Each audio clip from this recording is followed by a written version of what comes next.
Numéro 2, la curiosité ou le cours interdit. Lorsque l'on enseigne l'innovation, on a pour tâche d'avancer dans un jardin de confusion. Ces confusions sont innombrables, elles touchent tous les domaines du processus d'innovation, et pour certaines d'entre elles qui sont les plus connues, on peut les appeler des mythes tellement elles sont prégnantes. Notre tâche en tant qu'enseignant, en tant qu'expert en innovation, ça consiste d'abord à briser ces mythes. On a vu un premier mythe dans la structure du processus d'innovation, c'est cette idée que, eh bien, la création et la créativité, ce serait un peu la même chose. Non, ce n'est pas la même chose, c'est fondamentalement différent. La créativité n'est pas un processus, c'est une réaction, alors que la création est un processus. Nous allons voir tout de suite un deuxième, et c'est le mythe qui dit que l'innovation, ça commence par une idée. Voici donc le mythe, c'est cette idée que ça commence par une idée, le processus d'innovation, et puis vous avez une transformation de cette idée en ce que j'ai appelé un objet clé, une réalité tangible. Mais la réalité de toutes les histoires d'innovation, en vérité, c'est que avant, il n'y a pas juste une idée. Avant l'idée, il y a quelque chose de fondamentalement très important qui s'appelle l'observation clé.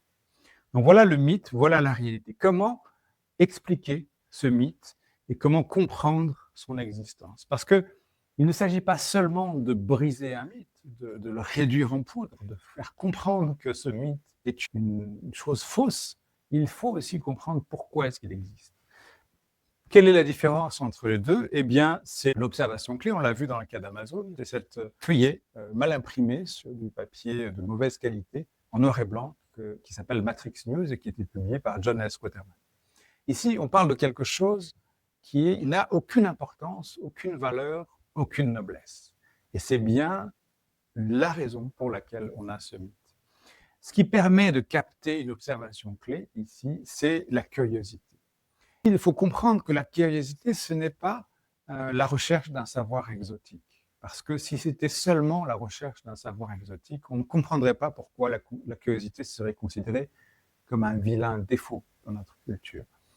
Pour être très précis, la curiosité, ce n'est pas, par exemple, quand vous êtes un ingénieur en informatique, aller à l'opéra. Ça, c'est la culture, c'est pas de la curiosité. C'est quoi la différence entre la culture et la curiosité? La culture, c'est un déplacement horizontal dans le savoir.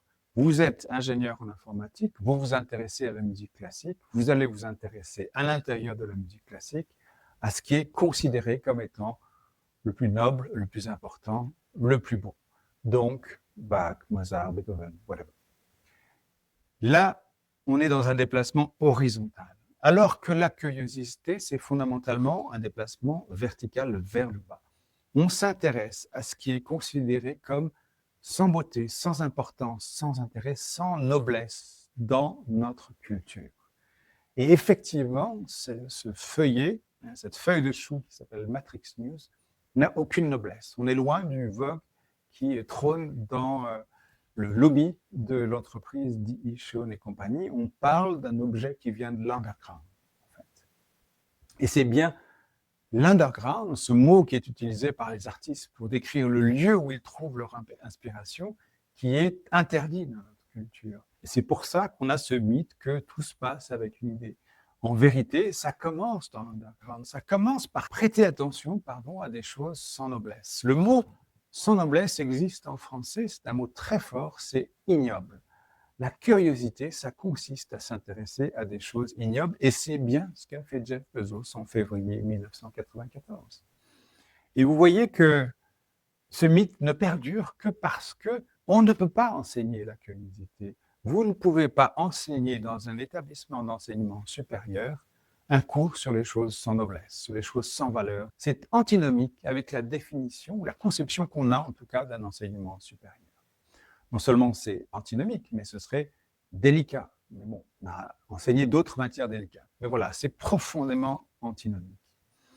Et d'où vient cette antinomie? On le verra dans les leçons lointaines. Elle est fondamentale. Elle est dans l'ADN du système universitaire. Et donc c'est pour ça que vous avez ce mythe que ça commence par une idée, alors que pas du tout. Ça commence par une observation clé. Et je vais faire une mini parenthèse. Ce mythe, comme tous les autres mythes que nous allons voir ici, ne sont là que pour une seule raison, c'est pour nous empêcher d'innover. En vérité, personne ne veut que vous innoviez. Améliorer un produit ou un service, oui, ça, tout le monde est heureux. Vous améliorez un produit, vous le faites plus léger, moins cher à fabriquer, moins encombrant, tout ce que vous voulez, moins énergivore. Les yeux de vos collègues vont briller, vous allez être considéré comme un génie. Vous innovez, 80% des gens vont vous détester, ils vont vous haïr. Et donc en fait, personne ne veut que vous innoviez. Mais il y a une autre conséquence, c'est que la personne ou les personnes innovatrices, en l'occurrence, vont changer de statut social. Certes, Jeff Bezos et Mackenzie Scott Hotel étaient des gens riches en février 1994, ils travaillaient dans la finance, donc ils avaient certainement une très grande fortune. Mais en créant Amazon, ils vont changer de catégorie sociale. Ils vont passer dans la catégorie supérieure, qui est la catégorie de l'aristocratie.